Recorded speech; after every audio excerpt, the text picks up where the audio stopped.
세 분 어서 오세요. 안녕하십니까?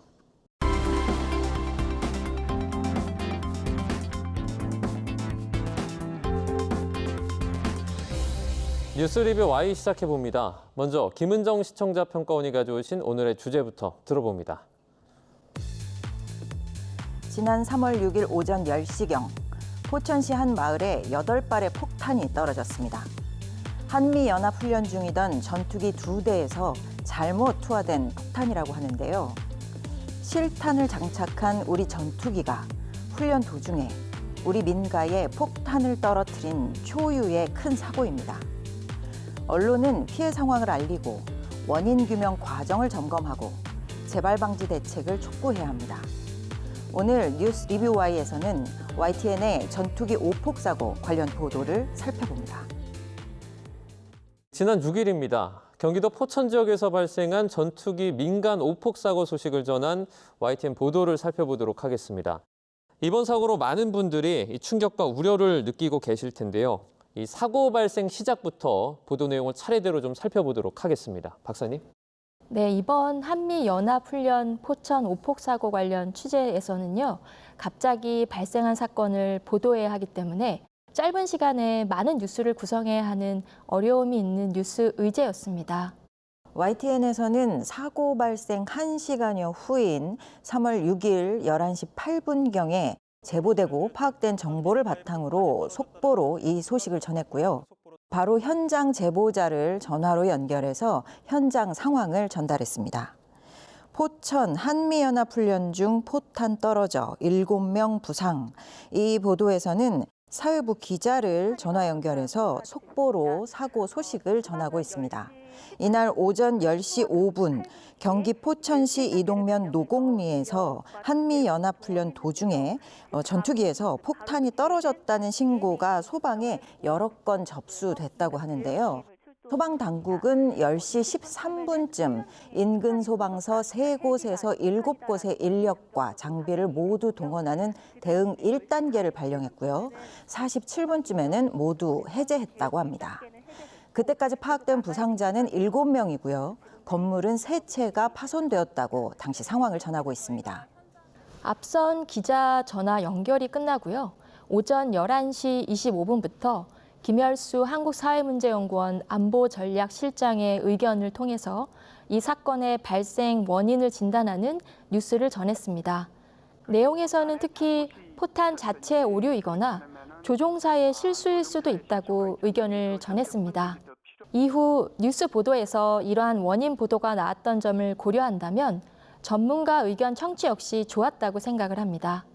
또한 스튜디오에서 지난 2015년도에도 민가에 포탄이 떨어진 사고가 있었고 이러한 사건 관련 대응 매뉴얼이 준비되었는지 전문가에게 질문한 부분은 굉장히 적절한 질문이었다고 생각을 합니다.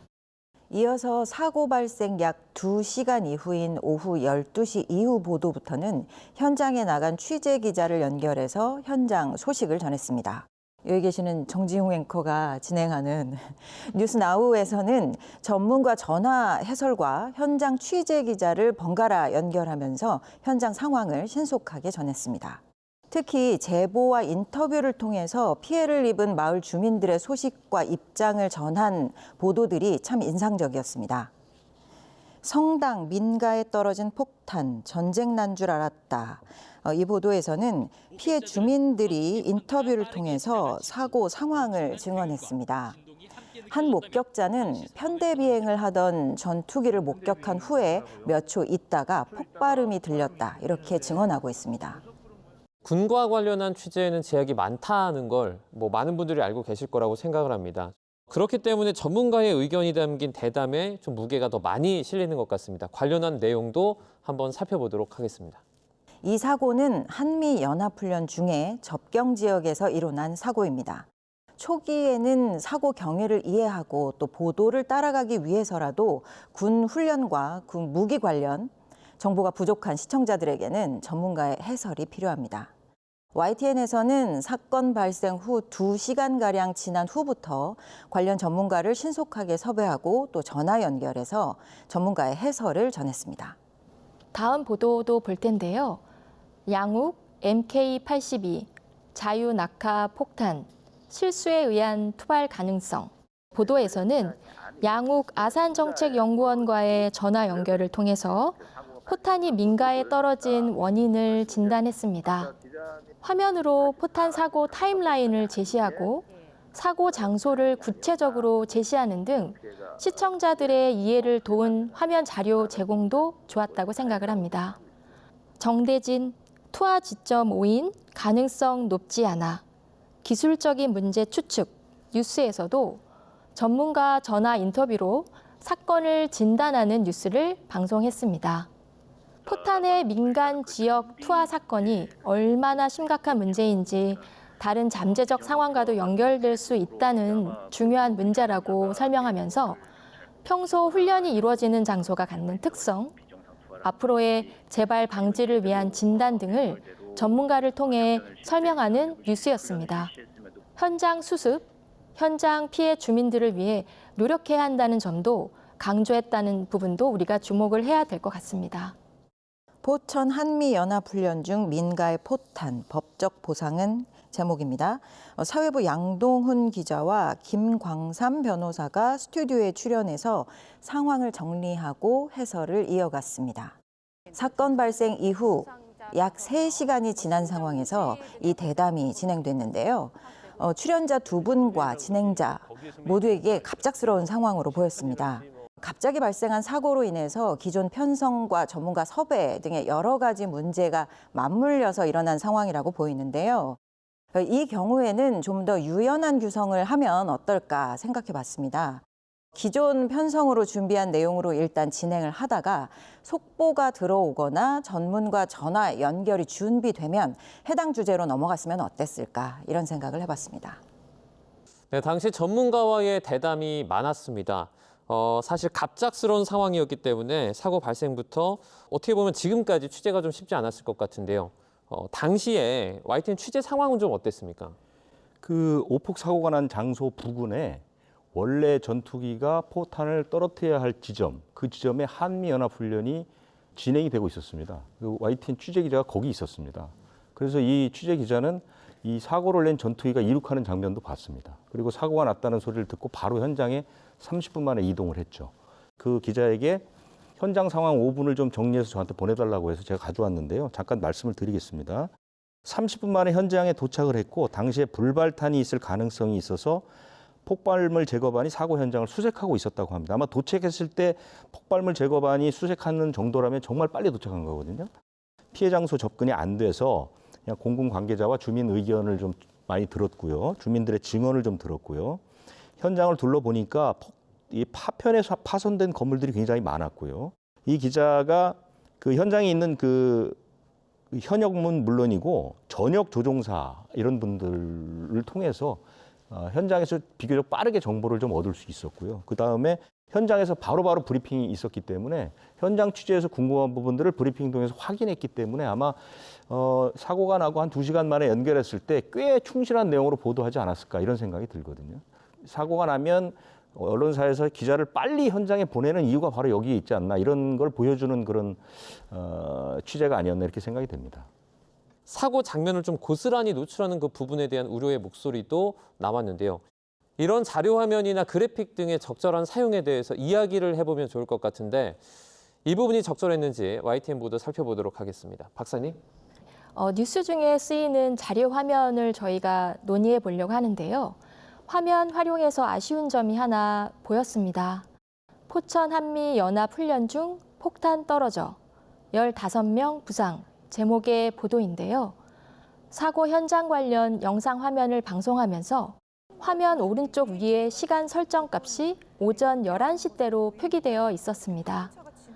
폭발이 일어난 시점은 오전 10시 5분 즈음이기 때문에 화면상의 시간과 실제 사건 발생 시간은 차이가 존재한다는 점을 앵커가 정정하기도 했습니다. 앵커가 수정 멘트를 빠르게 한 점도 좋았지만 이 부분도 방송 자료 화면을 사용하기 전에 미리 확인했어야 한다고 생각을 합니다. 또 다른 자료 구성을 살펴보면요. YTN은 피해 마을에서 CCTV에 포착된 민가의 폭탄이 투하돼서 폭발하는 장면을 입수해서 보도했는데요. 다양한 보도와 대담 중에 이 장면이 반복적으로 재생되는 점이 좀 우려되었습니다. 얼마 전 제주항공 여객기 사고 보도 과정에서도 다수의 언론들이 여객기 충돌과 폭발 장면을 노출하고 또 반복해서 문제가 되기도 했는데요. 이 경우에는 시청자들에게는 불안감과 공포심을 불필요하게 증폭할 수 있습니다. 또 피해 당사자들에게는 고통스러운 순간을 반복적으로 떠오르게 하는 상황이 될 수도 있습니다. 후속 보도와 해설 대담 시에는 고려해서 반영해 주시기 바랍니다. 네, 맞습니다. 뉴스가 보도되는 동안 같은 사고 장면이 반복적으로 사용되는 보도가 상당수 있었는데요.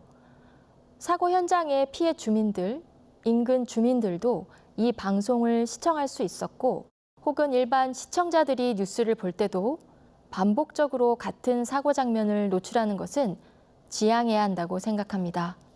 사건 화면 영상 활용의 경우 성당 근처 화물차가 오폭으로 사고를 당하는 장면이 하루 종일 여러 번 많은 시간 화면을 통해 송출되었는데요.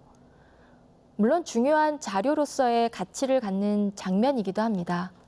하지만 하나의 뉴스 코너에서 이 장면이 10분 이상 방송되기도 했는데요. 이 부분에 대한 조정이 필요하다고 제안드립니다.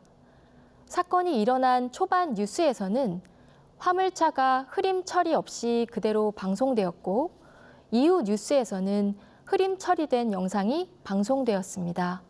이러한 흐림 처리의 기준이 무엇인지도 궁금한데요. 뉴스 속보를 전해야 하는 채널의 특성을 고려해 이러한 사안들이 가이드라인으로 마련이 돼서 편집실에 배치가 된다면 그에 맞게 편집된 영상 자료가 활용될 수 있을 거라고 생각합니다. 네, 지금 박사님께서 언급해 주신 부분에 덧붙여서 사고 장면 반복 노출을 피해달라 이런 시청자의 요청도 있었다고 합니다. 이번 사고의 경우 사고 여부나 경위가 명확하게 나오지 않았습니까? 공군의 입장을 전한 보도도 많이 있었는데요. 내용은 어땠는지 정리를 좀 해주시죠. 그렇습니다. 다만 사고 발생 당일엔 공군의 입장을 전한 보도를 살펴볼 수 없었는데요. 군 오폭 사고 원인은 조종사 좌표 입력 실수에서는 공군이 사고 원인을 발표한 내용을 보도했습니다. 합동참모본부가 실사격 훈련만 잠정 중단하고 10일부터 예정된 자유의 방패 연습은 정상 진행한다고 이어 전했습니다. 여기서 군 당국 관련 취재가 이루어졌다면 더 의미 있는 내용이었을 것이라 생각합니다. 군 관련 사건 담당자와의 인터뷰가 없었던 점은 아쉬웠는데요. 물론 당일 발생한 사건이고 사건 수습에 관계자들이 집중하느라 인터뷰가 어려웠을 것입니다. 그럼에도 불구하고 국방부 관련 담당자를 섭외하기 어려웠다면 관련 설명을 해줄 수 있는 전문가가 더 섭외되었다면 좋았을 거라고 생각합니다. 이어서 3월 10일 공군 참모총장은 공군 중간 조사 결과 브리핑과 함께 대국민 사과문을 발표했습니다. 이것을 통해서 군의 입장을 들을 수 있었는데요. 좌표 입력자는 이번기 조종사, 공군 중간조사 결과 발표. 이 보도에서는 그 내용을 자세히 전하고 있습니다. 이러한 보도 후에 내용에 대한 구체적 해설과 공군 대응에 대한 논평이 필요했는데요. 후속 보도에서는 그 이어지는 대책을 다루고 있습니다. 국방부, 오폭, 지휘감독, 늑장 보고 등 수사 착수 제목의 보도입니다. 사안의 엄중함을 고려해서 국방부에서는 조사본부를 꾸려서 오폭 경위와 공군의 지휘감독 체계 전반을 수사한다고 전하고 있습니다.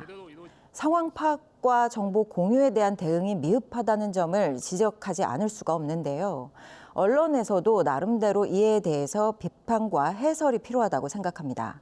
2012년에 한국기자협회와 국방부가 협의해서 제정한 국가안보위기 시 군 취재보도 기준 실전수칙에서는 이렇게 명시하고 있습니다. 그 1항인데요. 군은 비상 상황 발생 시 사실에 입각하여 신속하고 정확한 정보 제공 및 브리핑을 한다. 이렇게 명시하고 있습니다. 이번 사안이 외부 세력이 위협을 강해서 발생한 작전 수행 상황은 아닙니다. 하지만 그러한 위협에 대비하기 위한 훈련 중에 접경 지역에서 일어난 사고이고요.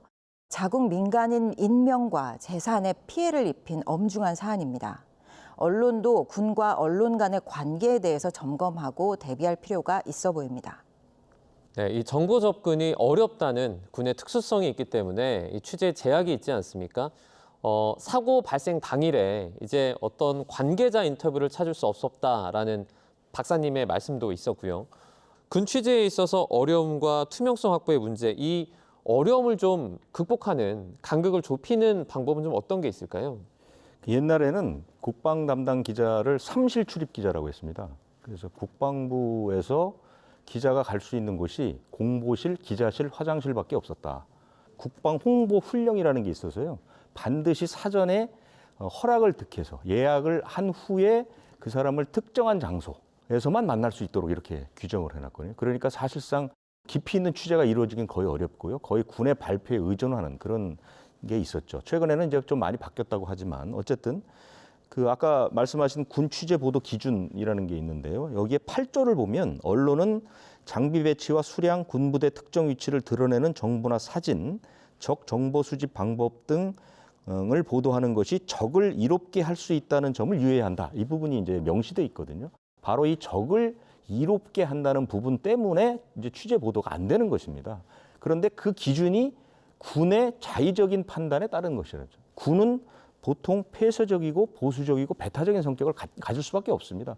국가 안보와 직결되기 때문에. 그래서 그들의 입장에서는 언론을 바라보는 시각 역시 보수적이고 폐쇄적이고 배타적이거든요. 그래서 가능하면 자신들이 발표하는 것 외에는 취재 보도를 하지 않도록 바라는 것이죠.